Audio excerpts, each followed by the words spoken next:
Yo, what's up, everybody? Welcome to another VPN chat. Now, this one he's multi-talented. He's actor, model, music artist, all that great stuff. We have the star of Sweet Mahogany, well, one of the stars of Sweet Mahogany, Kineh N'Gaojia. How you doing today, man? I'm good. I'm good, King. How you doing? I'm good. I'm good, brother. Thank you so much for being here. I'm excited to talk to you today, man. Hopefully people get to know you a little bit better after this. So yeah, I'm looking forward to this conversation for sure. And I'm glad to be here. Thank you for having me. I appreciate you. And no problem, no problem. So we keep it all the way transparent, all the way 100 here. So people, I just now learned how to pronounce Kenny's last name. I literally just learned like 5 seconds ago. Yeah. Because for his name, he has the N before, the last name starts with an N. So in an apostrophe. So I was like, okay. I think I was saying N'Gaojia or something like that. Mm-hmm. And that's absolutely wrong. Yeah.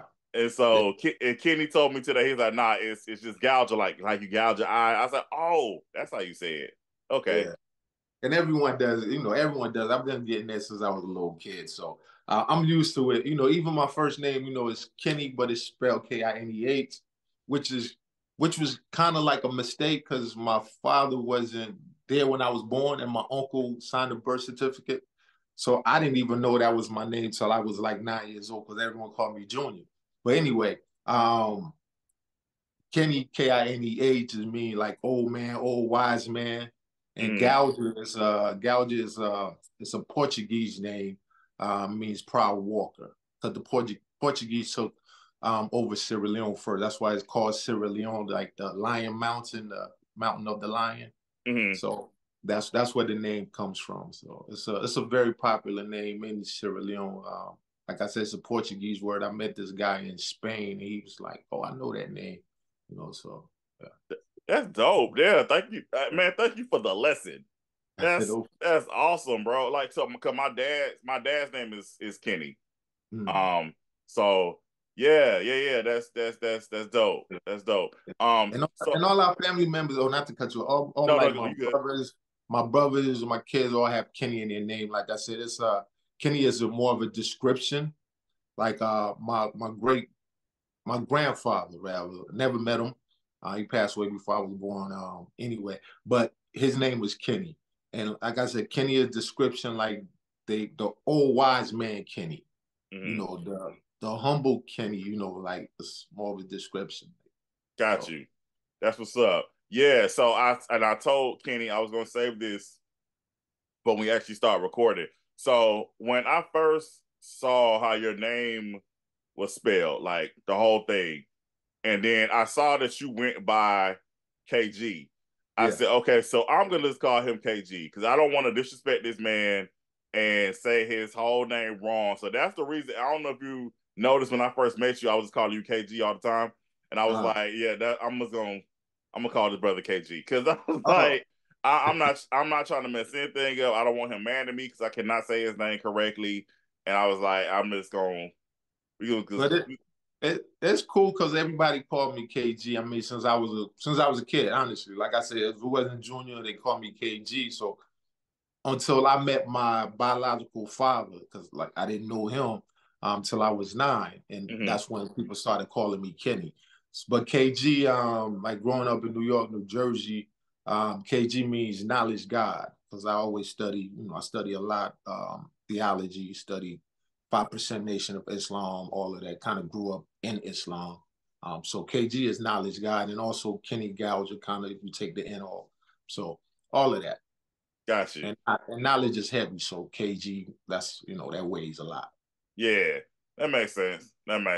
So speaking of when we first met, so I remember I first met you at the Charlotte Black Film Festival.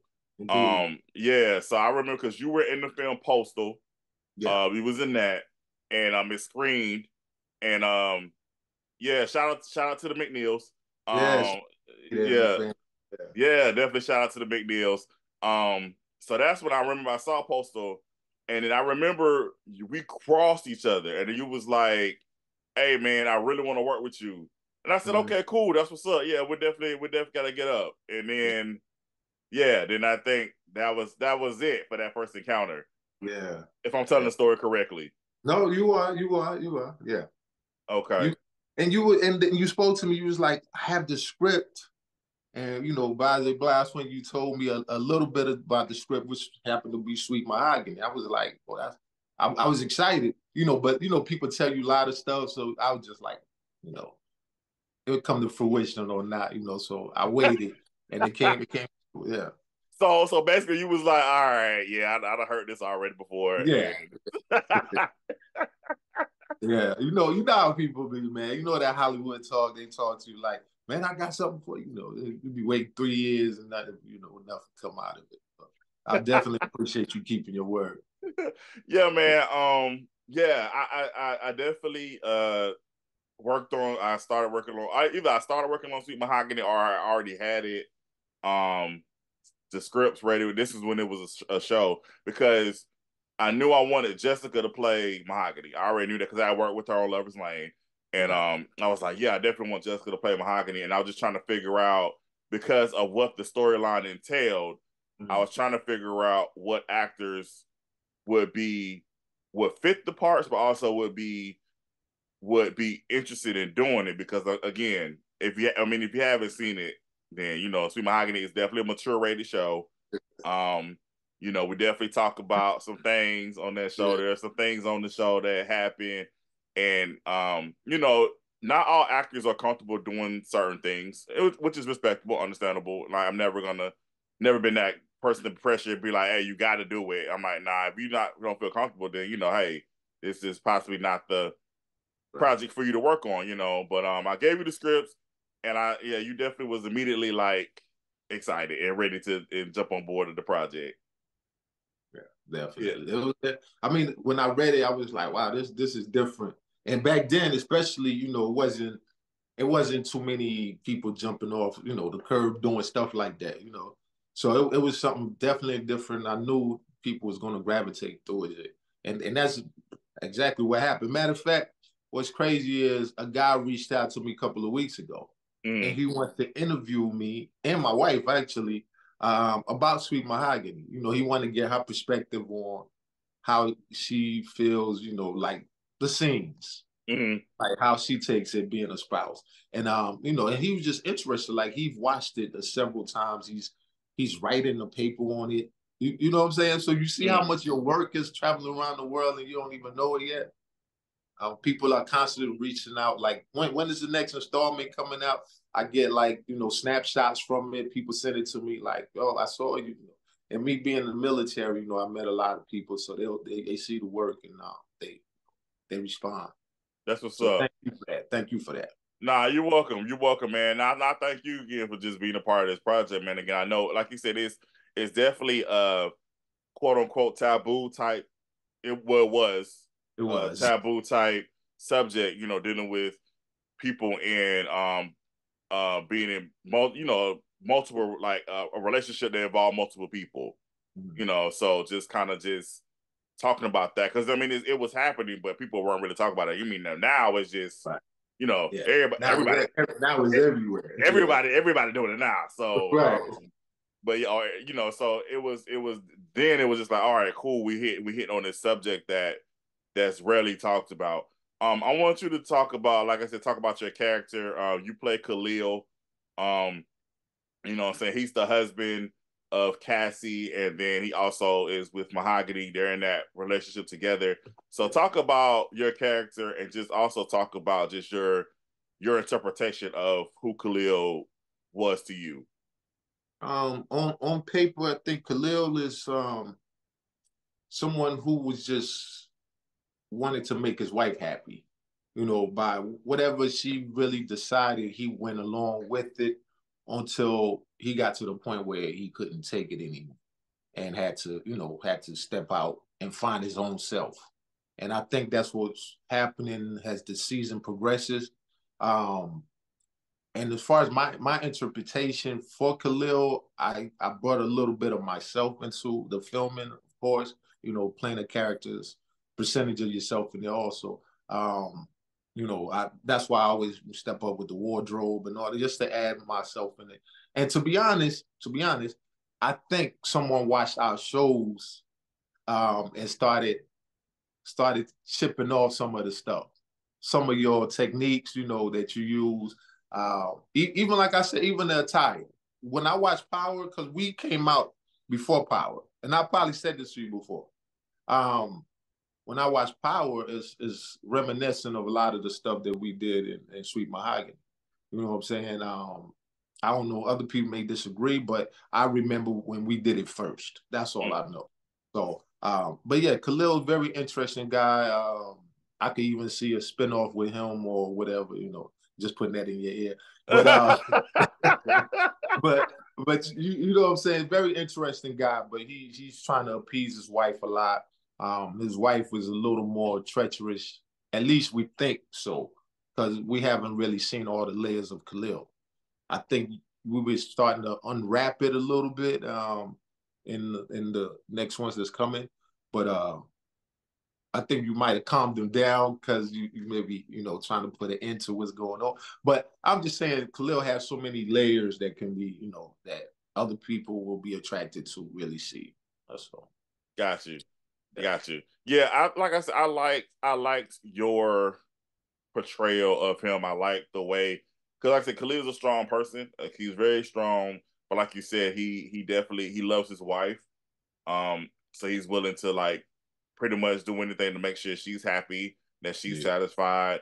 But also he's caught up in the situation. I mean, you have this beautiful woman that's brought it to the situation as well. So, and Khalil's a man, so it's like, he got a lot of feelings. Yeah. And I forgot to comment on Mahogany. Yeah, he's feeling Mahogany, and rightfully so. And yeah, it was a hard situation to be in. So, what's your thoughts on, because like we rarely talk about the kids, because Khalil and Cassie have 2 children. So what is your take on the kids' perspective as far as like their parents made this decision, and like now the kids have to live with it too, and also Mahogany's child too, she has to live with it as well. What's your take on that?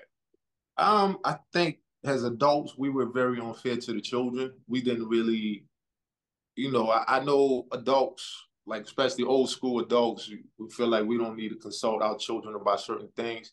But for something life changing like what we did, I think we should have set our children down and talked to them first. And even with Mahogany's daughter, you know what I'm saying? Like you bringing them into this thing that could psychologically mess them up. And we didn't say anything. We just made the move and then expected them to adjust to it. So I think we were wrong on that part. Then we ended up sending them off to like boarding school. So we could possibly be one of the worst parents. We possibly could be bad parents with that type of move. But yeah, we definitely need to reconcile with our children and explain to them. Every parent don't do things right, but when child kind of gets of age and you can explain yourself to them, and maybe they can understand a little bit that it wasn't intentional to hurt you, but it was us trying to find ourselves and our happiness. Mm-hmm. Yeah. Yeah. So I said I was going when I briefed you about what VPN chat was about, I definitely said I was gonna tell some stories, behind the scenes stories. I'm gonna let you go first though. I mean, I got a couple that I'm gonna talk about you to your face. Okay.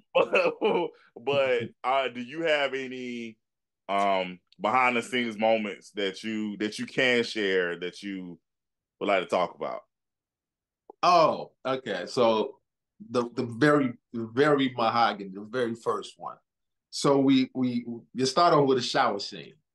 Hey, so I'm thinking, I've done some work before, but they're gonna, you were gonna cut some parts of it. You know what I'm saying? I didn't think you were gonna see the entirety of myself. It was gonna be like, parts and pieces, whatever.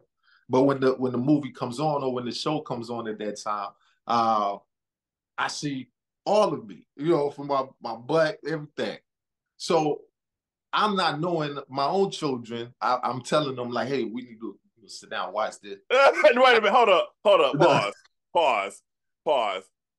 Out of all the stuff that you filmed, and I'm talking about, we first of all, let's just be clear, we filmed the whole first season already before it came out. So all the things that you filmed with this show, you actually told your kids, let's sit down and watch this. Well, because some of them don't live with me, right? So I was just saying, I tell them, when I shoot a movie, like, hey, I just shot this movie, it came out, so I haven't looked at it, right? But Kenny, you knew what was involved on the show though. So why would you? I do, but they're of age to understand. You know what I'm saying? They're of age. They're not, little children. Of course, not all of them. So the ones that are of age, I was, when I spoke to them like, hey, I got this new movie coming out, boom, boom, boom, and it wasn't even really my kids. It was more like my cousins and stuff like that. And everyone's calling me. Everyone's calling me like, man, why didn't you tell me you naked on the first scene? I'm like, didn't know. At first I didn't know. Until I watched it, and I was like, oh, very first scene, I'm pretty much. But on the same note, though, it brought me more fans. With from that part, it brought lots of talk. So I mean, it's a double-edged sword, but I loved it because I said I've seen other shows copy the same style, so I'm good. That's funny. Before I go into my story, that is a good question that you brought up about your wife. Shout out to your wife. How does she handle? Because like I said, you've done more projects other than mine, but like, how does she handle you being an actor? And I mean, and not to sound crazy or anything. I mean, you are an attractive person, and of course, people gravitate towards you and what they see on screen. How does your wife, like? How does she feel about that? How does she handle it? She been a team player, right? Like, I did this one movie in Atlanta one time, and she was in the room while, like, the bedroom scene, everything. She was in there, so she's very aware that, I mean, when you break down the movie, because I used to be afraid of horror movies as a kid. So what I started doing, I started looking at the background work. I could see how everyone is in the room. There's probably 20 people in there where they're filming and all of this, and it's scaring the viewer. And I started looking at it that way, like, it's something you put together. It's make believe in most of it. So when she's in the room, she saw that and she was like, oh, he's just working. It's just like somebody going to punch the clock and working 9 to 5. So she looked at it like it's work, as long as I don't leave the studio and take that work with me. You know what I'm saying? Start calling the individual. Anything like that, like crossing the lines. So she's fine with it. Every once in a while, she'll be like, oh, you really tonguing her down, like, you really doing that? Like, but she'll be playing, but I think sometimes she's not playing. But you know what I'm saying? So, but nah, she's a real team player. She know what I'm trying to become, and she's always got me my back like 120%. So I really do appreciate her for that. That's what's up. That's what's up. I remember. I don't know. I don't think it was you. I don't know. I think it was one actor who said his wife watched something that we did and was like, "Oh no, she's not doing it right. She not in it. She gotta be. Yeah, y'all gotta be in it." And I thought that was so funny to me because I was like, I thought it was funny and I thought it was dope at the same time because it's like you can separate the fiction from the reality because you do have a lot of people who are hesitant to do worlds because they have that significant other that will get upset. Trust me, I've had experiences where actors is like, "Nah, I can't do that because," and it don't even be my wife or my husband. It'd be because my girlfriend or my boyfriend. I'm like, y'all not even gonna be together in 3 months. So I don't even know why you even tripping. Right. Like, And especially Please. you came to work. You came to work. You know, if you read the script, you know what's going to be in it. You know, half the time I give you a hard time. Sometimes be like, "Man, Carl, you know what I'm saying? Or Carl, nah, I'm bloated." You know, you know the time when my stomach is fat. I ate too much because I always eat. I'm always eating. So I come in there, my stomach bulging, and you like, okay, we got to do a no shirt scene. Oh, snap, you know. But those are but the time when I give you a hard time. Kenny will do is Kenny will literally know we about to shoot this scene. He'll go eat something real quick, and then I'm like, but we about to shoot this other scene. Oh man, you should have told me before. I said I did. Yeah, I yeah, absolutely did tell you. You just decided that you want to go eat whatever we have on the table. yeah. I love craft services, man. That's why I like being on this set to get craft services, or you know, because sometimes when you start filming early in the morning, you're not going to eat. You know, you're Right. more trying to get everything together. When you finally settle down, you're going to eat, and you know, your scene coming up, you got to eat something. You don't want to go out there and then flop because you don't have any energy. So, That's yeah, true. yeah. That's true. So yeah, so my story about Kenny, and Kenny knows that Kenny. First of all, Kenny knows I love him. Like But that. Kenny gives me a hard time because Kenny likes to double book things. Kenny likes to plan things on filming days, and I'm Uh, like, Kenny be like, Carl, people like Carl, how much more time you think we gonna be? Kenny, we gonna be here all day, bro. hold I up, hold up. Let's clarify because this only happened twice. Kenny, no, No, Kenny, we are no, gonna tell the truth. We're gonna no. tell. This only happened twice. But let me tell you why though. Because you know when you give out the schedule, it'll Uh-huh. be like weeks out sometime. And the way my schedule been filling up, especially lately, you know, somebody else shoot me something like, "Hey, I need you radio, I need you this or whatever." And sometimes I may forget or I may plan it, but I'm thinking like, you know, my scene may last for this long. And you know what I'm saying? Just like, I mean, we're doing an interview right now. I just Uh-huh. had another guy, he wanted to do an interview. Like I said, the guy that wants to do the Sweet Mahogany. Yeah. So I'm like, so I instead of double booking, I just be like, no, we just get it on another day. So yeah, it's really is my fault. And sometimes I'm just trying to balance so much stuff. Like from the time I wake up in the morning, for me, it's like go, go, go to like 11 o'clock at night. So it's always go. Yeah. But it never fails. It whatever project Kenny gonna say it don't happen twice. I'm gonna say whatever project Kenny be on, Kenny be the first one be like, so you how long you think we gonna be done about another hour? I was like But Kenny, but you really? know I'm there. I'm there for the entirety. You know I'm there. I know. No, you Yeah, are. No, you are. yeah. I'm not gonna. Yo, you are there. You're definitely there. I'm But there early and I'm last one to leave if you want me to. but So we're gonna be 100 though. You do be the one be asking me.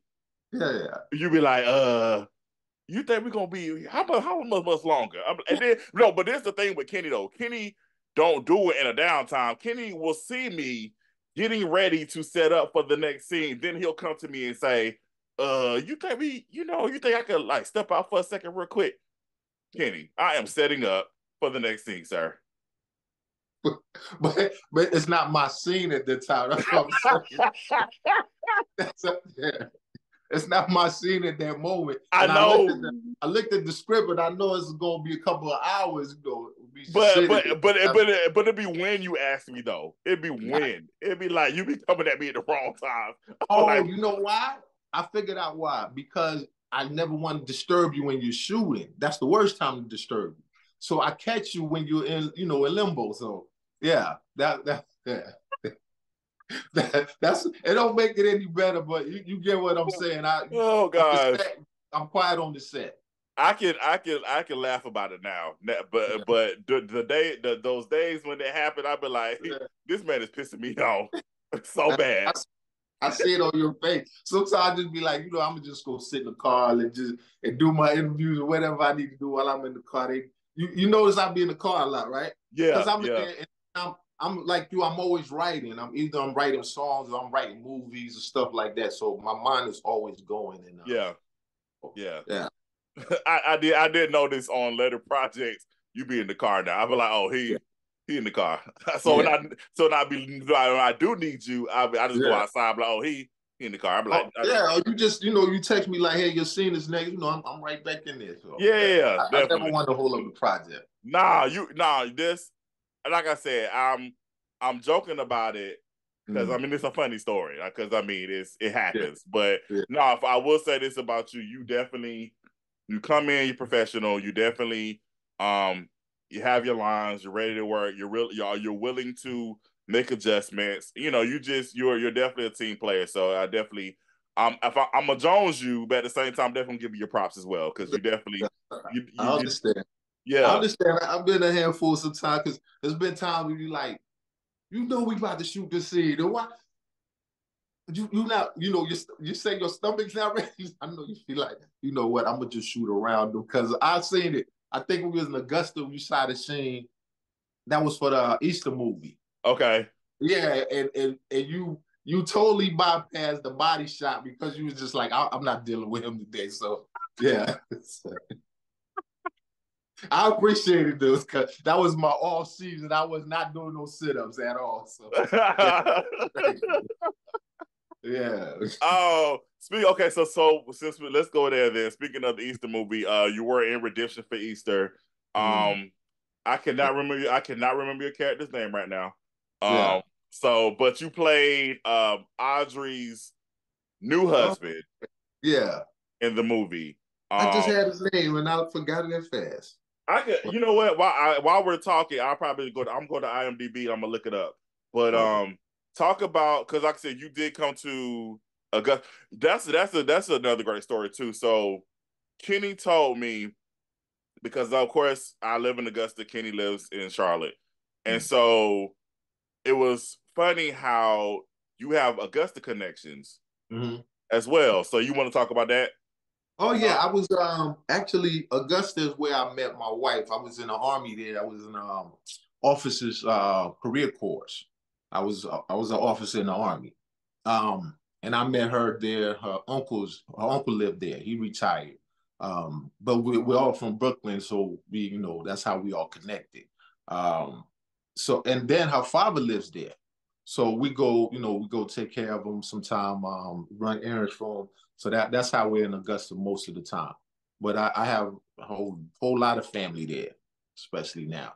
So I always try to reach out to Carson when I'm in Augusta, like, hey, I'm in town. And of course he's always busy, so we don't get to connect. But yeah, that's what I'm always doing in Augusta. So Got you. And so I yeah. found the character's name. The character's name was Raheem DeVoe. That's his name. Yeah. So that was his Wow. name. That was his Yeah. name on Redemption Feast. Man, I be trying to tell people, but like people be asking me about questions about characters and stuff. I don't wrote so many scripts, created so many characters. I don't remember all these people. Look, I tell people all the time, I said, this guy has created more works than Tyler Perry. Like, honestly, you put in so much work. I sometimes I'm just online and I see something of yours come up. And then you cross genres now, you're doing music, you're doing poetry, you have comic books. I'm super proud of you. That's why I always tell you that. I always I give people their flowers when they're here.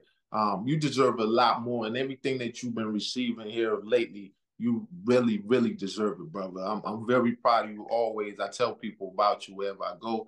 You can check a lot of interviews I do. I speak about you because not only did you open doors for me, but you've done that for so many people.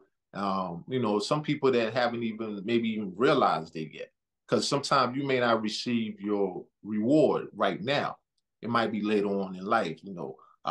But you've definitely left a legacy for yourself and your family to have.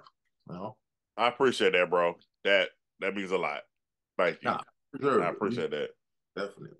So how was your experience on Redemption for Easter? Because I've talked about this with a couple of people I've interviewed already on VPN chat. We shot it in a week.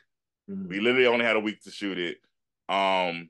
Because the deadline to get it to Maverick was close because they wanted to do they asked me to do it. They wanted to do an Easter movie because they haven't had any Easter movies that they've done.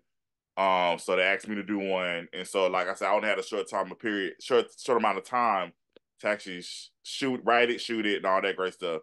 So how was your experience? Playing that role. That role was really interesting. First off, because it felt like what's that? Stella got her groove back type of thing. We're doing. Yeah. That's the reason why. Of course, I came from the islands on that movie, so I had to develop a little bit of an accent and everything, and it was just interesting. Being accepted into the family and trying to get myself together, and the children hating me at first, and finally building a family. And it's not too many Black movies that have that storyline. You get what I'm saying? Like all our storylines as of lately seem like to just be one track.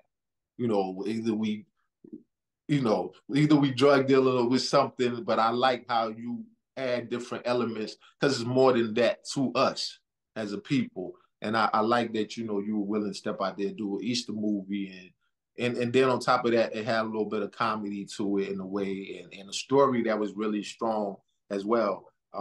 So no, I had fun, and the people on the set really made me feel comfortable as well. So that was good. And you always do stuff. You have 5 days, you get it done in like 3 sometimes. It's like move, move, move, but you always get it done. So I definitely like the work. Yeah, appreciate it. Like I said, my favorite part definitely was the dinner, the last dinner that y'all had when everybody was talking about Easter and stuff like that. I thought that scene, that's one of my favorite scenes in the movie. It was definitely moving. Yeah. Everybody, first of all, shout out to my aunt who made the food. The food looked amazing. Yep. I ate. I don't know if I ate or not. I can't remember if I did, but I know that the food looked good. Yeah. But definitely, like I said, just the acting and that scene, everybody really tapped in. Yeah. Everybody tapped in, and it was like literally people were crying for real. Like No, it was no acting crying. It was it literally like was people was, but the spirit. I felt like the spirit of God was definitely in that place, and I just definitely. felt like people were just really tapped into their emotions and tapped into the characters, what the Definitely. characters were dealing with. Mm-hmm. And I actually use part of that for my reel. If you notice, I will always take a portion with me on there, or whatever, and I use it because still trying to convince the world that I can act. But on the same note, that was I just felt like that was one of the best deliveries that I've gave. So I was proud of myself for that as well, and for everybody that was around the table as well. So yeah, definitely a great scene. Yeah, definitely. I definitely for sure agree with that. All right, we're gonna move on to the next project, which is the series Peace Be Still. Ah. Yeah, Yeah. which Kineh, another story. It's so funny. And if you haven't, this is spoiler alert. If you haven't seen Peace Be Still, I'm sorry about to Yeah. spoil it. But it's so funny because Kenny's character did get killed on the show. But it's Mm. so funny because I remember you came to me and you was like, Carter, you mad at me about something? Because why am I getting killed? No, I was like, I was like, no. I was like, oh. I was like, Yeah. because I think you said your wife asked you, was I mad at you too? Because Yeah. because you got killed. No, I was like, nah, this has nothing to do with. First of all, I'm not upset about anything, Mm. but this has nothing to do about personal feelings. This is just where the story is going. Yeah. Yeah. I was ready to take it there for a couple more, whatever seasons we had. But then I was like, man, I'm getting killed off. I'm just getting open. So yeah, that was one of those.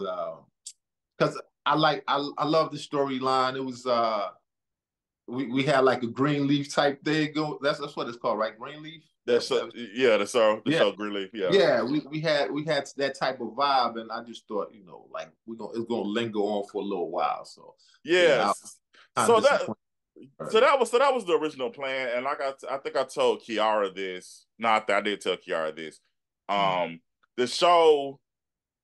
the show was shorter than what I expected. Peace Be Still to me was like My Young and the Restless. Like I literally was like developing this show to be a soap like that was gonna last, last for a minute. But again, like you things happen. People grow, and in my mind, I'm always about making sure stuff has a good ending. Like they literally end. I want to make sure that we actually wrap it up. I don't want to ever leave. There's only one series that I've done that we did not have a proper series finale, and that was Colorblind. And even to this day, I'm just like, dang, I really wish you would have been able to, wrap it up. But I never want to do a series and not properly have a series finale. So I was like, I would rather go ahead and just end it while I can versus being forced to end it, if that makes any sense. So like I told Kiara, even with your character, like your character obviously would have lasted longer than how it was. But I kind of like, even with even with writing season 2, I was like, all right, I think we probably get one more season out of this show. So let me go ahead and start. And go ahead and putting in place the ending of this. And so I mean, you just happened to be the first main character to go. Well, no, you weren't the first main character to go because it was a lot of people getting killed on because Amber's character died first. So then it was like, yeah. But that was on purpose. Like that was on purpose, and that had nothing to do with Amber. That was just, we had to get the story started. Like that was actually the start of, all right. That's when she was killed in the bathroom, right? She wasn't killed in the bathroom. She was found dead in the photography room. Okay. Yeah. She was found dead in the photography room. So that was the catalyst of, all right, this is not only is the family, the treacherousness of the business, and then you got the church and stuff involved, but now you got murders. You got a murder happening. So that was gonna be the catalyst of everything. But like I said, man, you kind of just, for me as a creative, you get this feeling like, okay, maybe I should go ahead and start wrapping things up, because you just, like I said, you never know what's gonna happen. I mean, I was recasting characters all the time, right. So it was like, you did it. I'm Viv on us. You did it. I'm Viv, right? Yeah. So it was just like, let me just go ahead and let's go ahead and end this properly while we can, while I still at least have majority of the main people still here. Let's go ahead and just wrap this thing on up. And I know it got hard for you though, because just like balancing all the different people and the schedules and everyone's trying is, listen, I have scripts written, right? I refuse to film them until I have the right amount of money and people casting. So I'm like I said, when I say I'm proud of you, I'm very proud of you because I know it could take a lot out of you. You know what I'm saying? When you said, I might hang it up for a little bit or I may hang it up for good, I kind of understand. You've been doing it for a while, and some people may even take it for granted. I don't know. You know what I'm saying? But it's just, I know it comes with a lot of baggage. Yeah. So yeah. I'm not ready yet. But like I said, it's twofold for me. So like, I'm the type of person, I'm gonna go get it, right? Like I'm never gonna be like waiting on people to make something that I want happen. So I mean, like I said, starting off, of course, when I started off, I was in, back then I was like, all right, what do I do? What do I do? But it just got to a point where, all right, I'm just gonna figure it out as I go, and that's just always been my life philosophy: just figure it out as you go. And but I tell people this too: if you do have the ability to get a team together, the right team. I'm not saying pick anybody, because, like I said, again, I'm a firm believer on making sure that everything is aligned. Because everybody. We can all support one another, but everybody's not meant to work together. Indeed. And people might say I'm wrong when saying that, but no, it's the truth. Everybody doesn't doesn't, again, everybody's motives doesn't align, everybody's purposes don't align. I can still support you and say, hey, I wish you well. That doesn't necessarily mean I need to be a part of your project, if that makes any sense. You know what I'm saying? So yeah. So I do encourage people, hey, if you do have the ability to get a team together before doing this, I say definitely go for it. However, at the same time, I'm also an advocate of making sure that you learn everything that you can learn, because there's going to be a lot of time. Everybody's not going to go hard on your vision. You know what I'm saying? Like, if you have a vision, that vision's for you. Yep. And everybody's not going to be 100% behind it. Even though they say, hey, I got you, a lot of times they don't. A lot of times people don't got you. Yeah. I see it. I mean, you know, I go through it myself, and I see, you know, I see you recording, I see you doing the editing, you know, it's like so many hats, and after a while, you know, you get wore down. Like, man, yeah, you know, yeah. So it's a double-edged sword, man. Like I said, because again, you don't want to get tired, but at the same time, you get tired of waiting on people to fulfill their commitments when they say they're gonna do something. You know what I'm saying? So like, that's why I say it's a double-edged sword. It's like either you gonna make it happen, or you gonna wait for somebody to make it happen for you. Yeah. But at the same, you know what I'm saying? But at the same time, it's like when you do have reliable people that do want to help you, you should definitely accept that. You know what I'm saying? So, you know, like I said again, it's I know it's hard to, unless you in it, then you'll really understand. That's why I say this whole industry thing is a catch-22, double-edged sword, all that stuff. So definitely. Yeah. That's how I cross into the music, you know, because like you said, you know, I'm not an individual neither to like to sit around and wait for something to happen for me.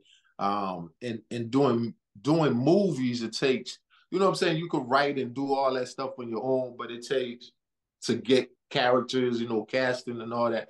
And sometimes like you just don't want to deal with 1,000 people or 10 people or whatever. But the music, at least I could be by myself and write my music and record it and all of that, you know, just to keep the momentum going of what I'm trying to do. And then that's probably one of my first loves too. So it just kind of, you know, kind of clicked together. So yeah. We could jump into that real quick. Like what inspires you musically? Like how did you what made you want to get into music? I guess music always been, growing up, when I met my father, like I said, I didn't get to know him till I was 9, but I was an only child. So music, even as a little kid in Africa, was my only friend. I didn't really have friends that I hung out with, not that I remember at such a young age, but I would hear music anywhere, and I might hear it just one time, but I would know all the words the next time I heard it, you know? I remember my grandmother telling me that she's the one that raised me from the time I was a baby. And it just been something that always went with me. Even when I was in the army, I go to Iraq, Afghanistan, music. We'll be in our tank and getting shot at, but we got the Wu-Tang playing, you know what I'm saying? And we still wilding out in there in the Humvee, everything, because the music was what propelled us, you know, that gave us hope and all of that. So I've always been attached to music more than anything in this world. Of course, when I watch TV, I'm like, I can do acting. I went to school for it. I went to college to get acting degree, theater, and all of that stuff. But it was just something about music. It's kind of like anything you do in life, you can go back and be like, man, what was playing at that time? Or you could find out what you was doing in life by the song that was out, right? Yeah, so it's something that's really connected to us, and especially as Black people, you know, just whether we in the village or whether we're on the slave ship, you know, wherever, Black people, you know, music is our soul. It's like our attachment to the ground or to our ancestors. So it's definitely that. So that's my connection to music. And my motivation came more when I took the trip to Africa in 2017, and I was sponsoring some orphanages at that moment anyway. And in order for me to try to help to give them more, I was talking to God, like, how can I help these people even more than what doing, because I spend my own money, you know, trying to get them whatever they need all the time. That's what I do every month. And I just kind of heard, no cliche, but just I heard a voice saying, you know, use your voice. I was like, use my voice? What do you mean use my voice? I was like, I'm already doing this acting and all this stuff. It was like, use your voice. And I remember I made the song for my mother. It was the 3rd anniversary of her being gone, you know, way. And that was just to honor her for being a great mother. And I took the song with me to Sierra Leone when I went, and the people started playing it. Like the people I met, family members. I haven't seen these people. I've never known these people, to be honest. Okay, but they listened to the song and they convinced me to go to the radio station. Took it to the radio station. They started playing. And before I left the country 2 weeks later, it was being played in other places in the country. And I was like, wow, they feeling it. So now I'm getting interviews like, we need your next song. I'm like, I don't have another song. You know, this is not what I was trying to do. I was just trying to honor my mother. But and they kept on pressing, kept pressing. And of course, the voice that I was hearing in my head, I was like, that would be so dope to be able to come and perform in this village, the village that I'm from, you know, may not remember anything, but this is where my family and I'm from. That would be so dope to be able to come here and perform for them. So that's what propelled me into the music. And now, you know, whatever I make from the music, I send it to them to, you know, to help with housing, with just welfare of themselves, children, pay tuitions, stuff like that. So that's the music is basically to help people and to help Africa. That's dope. That's dope, and that's definitely, man. I have no words, bro. Like that's amazing. That's definitely that's dope, and that's something that you definitely should be proud of. You should be celebrated for that. So this just you know, just thank you for the work that you're doing, man, and just thank you for being an inspiration. That's definitely some good stuff, man. Thank you. Thank you. Yeah, definitely. Speaking of, and then with your music too, your song is one of your songs is featured on the Kwanzaa movie, A Kwanzaa Family Vacation. That, yes. Yeah, you're welcome, man. I remember when you sent it to me because he actually already had a song. I had something there, and it wasn't a song. It was scoring. I already had scoring there in that spot, and I remember you sent it to me. I was like, oh nah, man, we gotta play this one. I gotta put that in. I appreciate that. Thank you so much. Yeah. You're welcome. You're welcome. Yeah, man. I just like I said, I understand what you're doing. It's awesome to see you expand. Like I said, I've known you from acting. Of course, I've seen, you know, a couple of your modeling stuff. But just how you really have taken off with your music, I think it's dope to see. It's dope to see you just maneuver like that. I think that's cool. And same to you, you know, the comic thing, the poetry. I was like, oh man, he doing it. Remember, I reached out to you because I'm a comic fan too. So as soon as I seen it, I was like, man, as soon as you make a movie, I need to jump in there. I want to be somebody's superhero. I would play one of the parts. So nah, definitely, man. I applaud you for that. Good, Yeah, good. thank you. Thank you. I definitely appreciate it. So your latest role that you did with us, Pastor Thorne 2, Sins of the Father, which is out on Peacock, Tubi, all that great stuff. It's out now. Y'all definitely go check it out. So you come in, you are Deacon Stephen. Is it Stephen? Let's look. Deacon Stephen Myers. That's your name on Pastor Thorne 2. Let's talk about that. Let's talk about your role in that film. Yeah, that was unexpected because you know, you guys had already did part one. So when you hit me up, I was like, oh, definitely, I would definitely love to jump. And then I know Marquise, you know, we all worked out in the same gym. So and I believe he's a good actor. You know what I'm saying? Like me, I'm into the acting, like really acting part. You know what I'm saying? Like I want people to be like, well, that guy can act. You know what I'm saying? I think that accolade means more to me than an award. That because that's what I went to school for. I could have just said I'm an actor just right off the bat, and you know what I'm saying.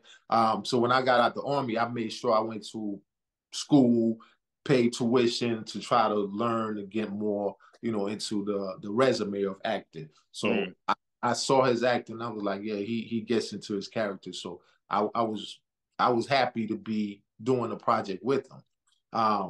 And I didn't know everything that was going to be part of, you know, all the other characters, you know, everything that you put together. But I ended up when I watched, I was like, wow, this went together so well. And then Reggie just, you know, Reggie blew the whole joint. So I was just like, look, my father watched that because he lives in Africa now. He moved to Africa a couple of years ago, and he comes back in a couple of months. So when I sent it to him, he was like, oh, that pastor's crazy. I was like, yeah. I even had to hit Reggie up like, you did a great job with that, man. You actually showed different layers of yourself, honestly, you know. But yeah, so it was great playing that role and being how would I call myself? I felt like Scar in a way, you know, from Lion King, but I guess I was needed in that part as far you know what I'm saying, just to close that gap because so much was happening. Not to give away the whole storyline, but you know, with so much happening, and yeah, I think Steven needed to be in that mix of that just to break up everything that was happening. It was so many elements from Marquise to Reggie and all, you know. So yeah, yeah. That I think people are looking for a 3. That's one of the other movies. Also, I get a lot of still shots like, man, what was y'all think about? I was like, we talked to Carlton. That comes from his mind. He's the one writing this stuff, though. Like people been hitting me up like I wrote it. I'm like, no, I'm just an actor in here. This guy, I don't know what he was thinking about, but he comes up with all this. So. Yeah, I'm gonna address some things. Like I said, I think you did a great job playing that part. It was funny because, like I said, it's a podcast I listen to regularly. Shout out to Josh and Jason and Marcus of I can't think of the name of the show. And I listen to it all the time. Dang, it's like right here in my head. But anyway, what we talking about this time? What we talking about this time podcast? They did a review of the first Pastor Thorne, and they did a review of the second one. And they kept with your character. There was like, is he a deacon? Is he a lawyer? Like, what is he? And I was like, y'all, he's both. I mean, like you can be both. You can, like I said, like when it comes to when it's the church, like when the deacon is not necessarily a job. Right. Like that's, you know, unless you're working at the church full time, but most deacons are not working at the church. That's just their title, that they're a deacon of the church. But his, you know, so Stephen is a deacon at the church, but his career, his job, he's a lawyer, he's an attorney. Yeah. And he's the attorney of the bishop. So I want to definitely clarify that you know, he's definitely both he's a deacon and an attorney and a lawyer. So yeah. It was like, you low down, deacon. You low down. Even my brother called me, he was like, bro, what you doing? Hey man, I was just playing the character, man. But the crazy thing is, it's so funny that people are shocked by that, but it's like they shouldn't be shocked because, I mean, first of all, it's real stuff. Like, it's stuff that happens in real life. It's stuff that's happening like this in some churches. I'm not saying all, Right. So no, I don't want nobody coming at me, but it's stuff happening. It's stuff like that happening in some churches. Yeah. And also too, you have to understand, at the end of the day, we're all human. So, yes, you know, there are people that, you know, and I said there are people that are saved, and there are people that are in the church and all this other stuff, but there's also, we all are 100% human as well. And there are people that are dealing with different things behind closed doors. And I think, honestly, I'm gonna talk about this in another podcast, but I think sometimes people have issue with seeing this stuff on their TV screens because it's a direct reflection of what you're dealing with. Right. It's hard to look in the mirror sometimes. People don't like the truth, so yeah, exactly. And I mean, like I said again, you may have an issue on the way it's presented sometimes, but you can't take away or you can't deny the subjects and the issues that we do touch on. And sometimes it's a direct reflection of what's happening in a lot of y'all's lives. Indeed.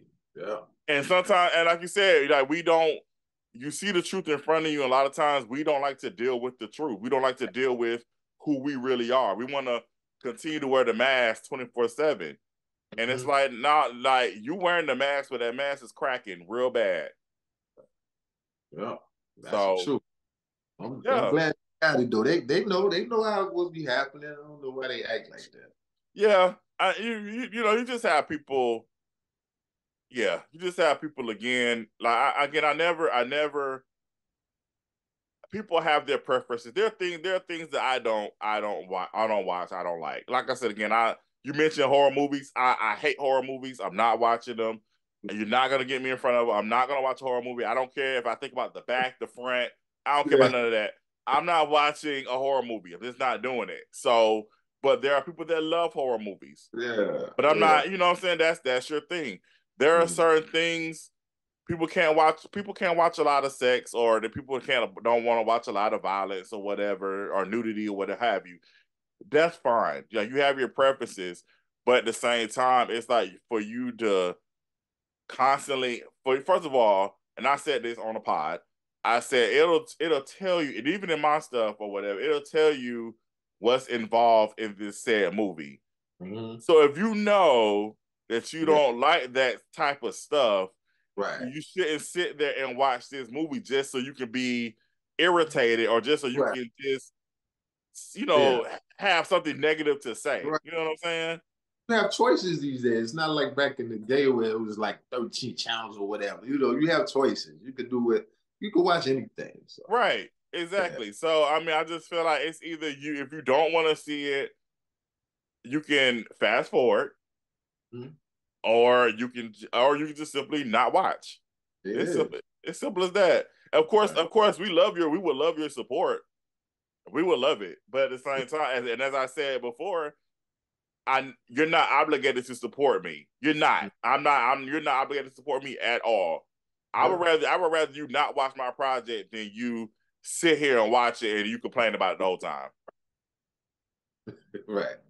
I mean, I'm a Tubi head. I'm not going to even lie. I know people talk bad about Tubi, and all the projects not just on Tubi. I know that, but I'm a Tubi head because I like storylines. You know what I'm saying? Like I like a good storyline or some cliffhangers to it. I just don't want just regular, straightforward. So we've seen that. We've seen it like 100 times. It's like everyone just regurgitate the same script over and over.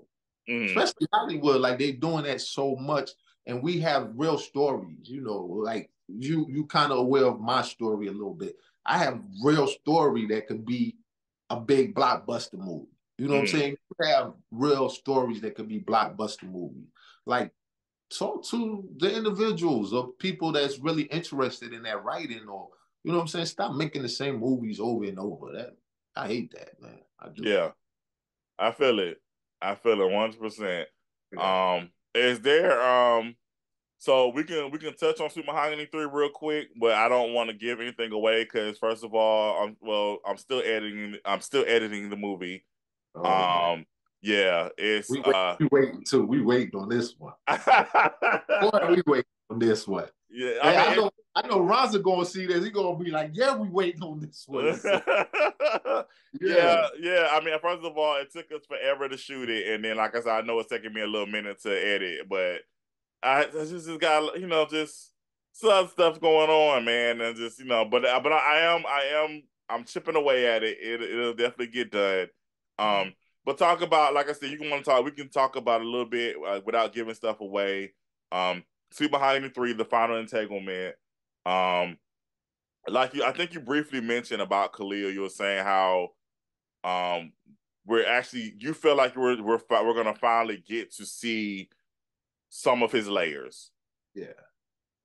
So you want to elaborate? Yeah, like you said, not to give too much away, but I think we start discovering that he's a person that can stand on his own 2 feet also. That it wasn't just, his wife that's like holding the reins to everything. That he might have been the man, or he might have just decided to play the background because he might have been too much of the man in his past.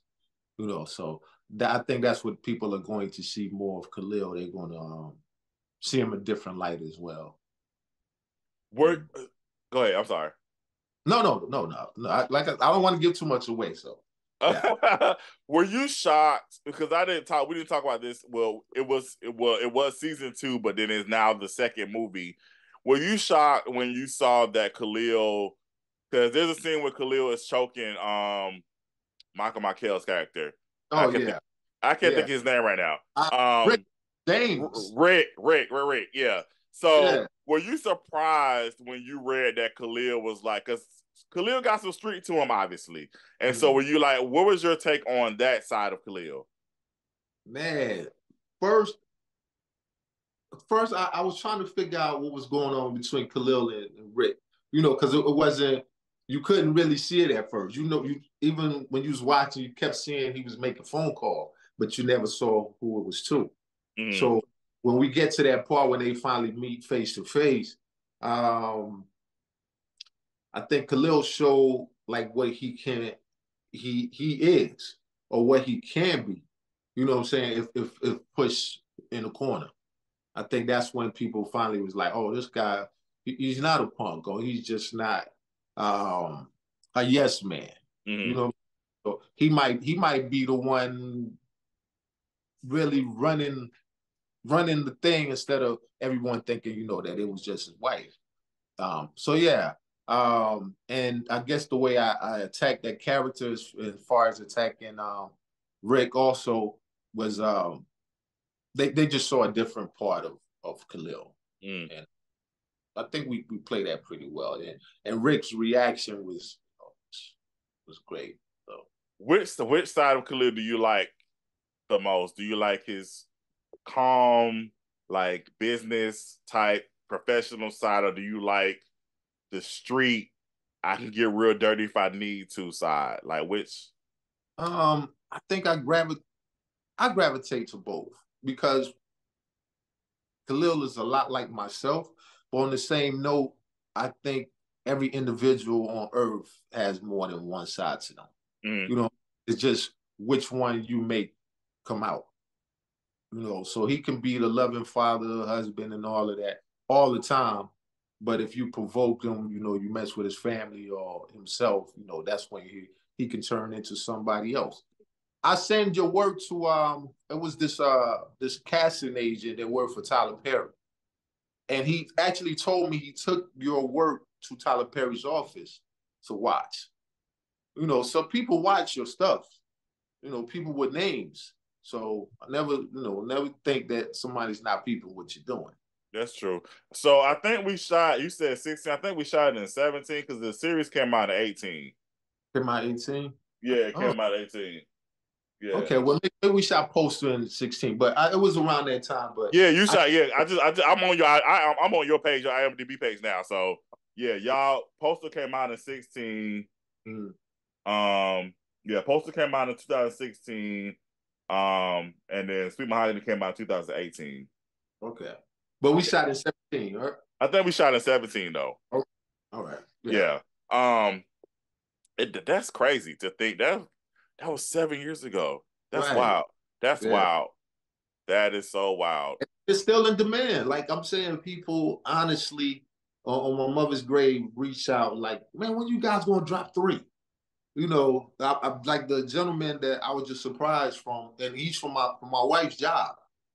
He just came and was like, man, I watch your husband movies. I would really like to interview him and you. So that just came out the blue, and this is the type of stuff that happens, a lot. And just like, well, I appreciate that they appreciate the work. Nah, and I appreciate you telling me that. Because like I said again, it get like I said, you do things because you love the art, you love being creative. That's how you live. It's like you just want to, that you want to create. But a lot of times this road is it's crazy, man. It's a crazy road. It's a crazy life.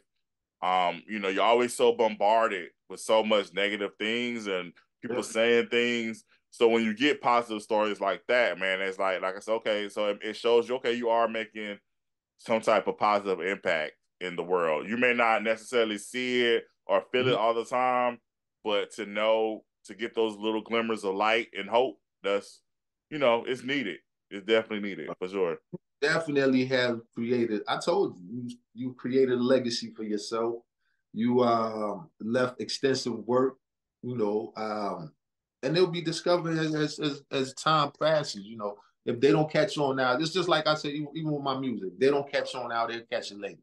But at least I took the stands and I did something that I wanted to do, and I enjoyed doing it. And Yeah, I about you. So just keep that, man. God put that in your heart for a reason. I always say that, the days when I'm discouraged or I feel like things not moving as fast as, I want them to move.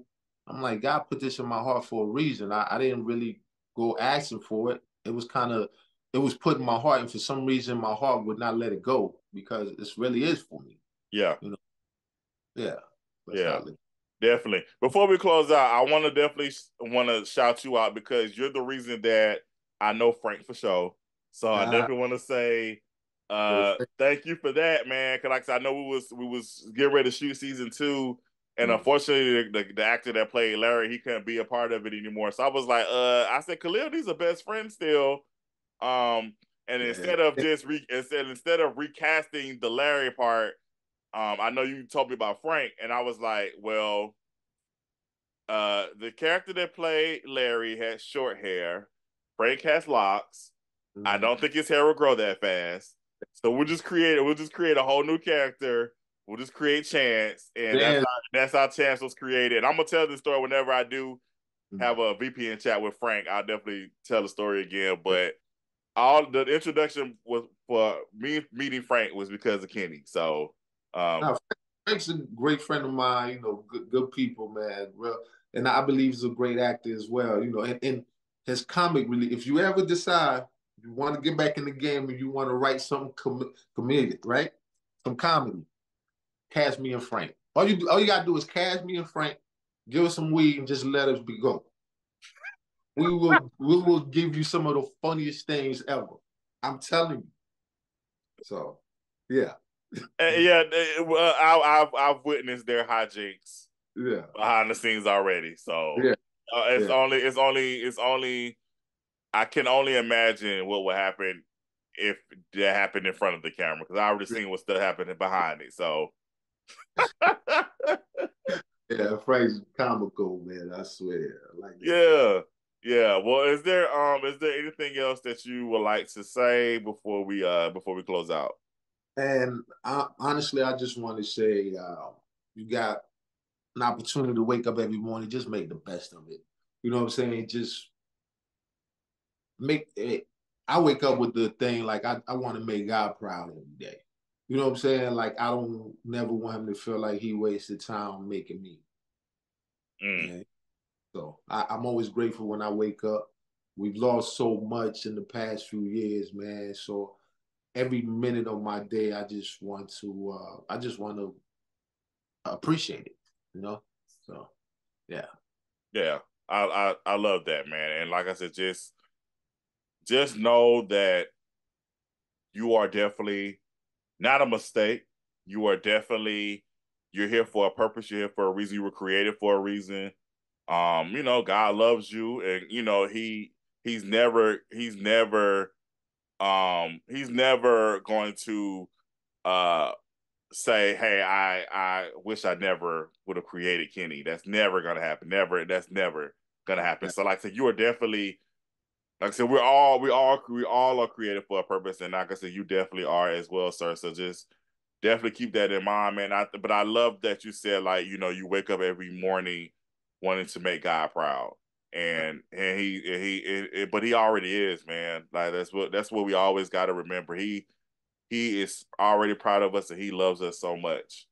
Yeah. And honestly, once you really get that, then even when the negative stuff comes at you, you deal with it, but then you can like just let it go because like I know it sounds cliche, but it's like long as you got I know the song that Vicky Wine is saying, as long as I got King Jesus, I don't need nobody else.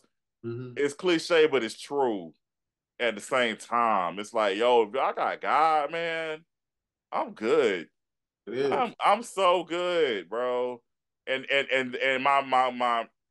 my big bro Donald tells me this all the time. You got God and you got your core family. Yeah. Everything else is just a bonus. Yeah. You know what I'm saying? So it's like, but you got that core, you good. You are Yeah. good. You are Right. good. So yeah. Bless. Bless. I got a great wife, father, great family. You know what I'm Yeah. saying? So appreciate them, man. And the other thing is, I like to make them proud, and I Yeah. just want a legacy for them as well. You know, just it's time we break these chains. You know, chains of poverty, chain of all this. You know, just break all that stuff, man. I don't believe in that stuff. So we starting something new. Yes. Yeah. Absolutely. Absolutely. Well, Kitty, thank you so much, man, for taking the time out to speak with us, man. Appreciate you always. Keep doing what you're doing, man. Godspeed to you, and I know everything that you're praying about, everything that you're going after is going to be yours. You know that. Ah, man, I appreciate it, bro. I appreciate it. And we appreciate you, everybody, for listening to VPN Chat and watching VPN Chat. And until the next one, peace.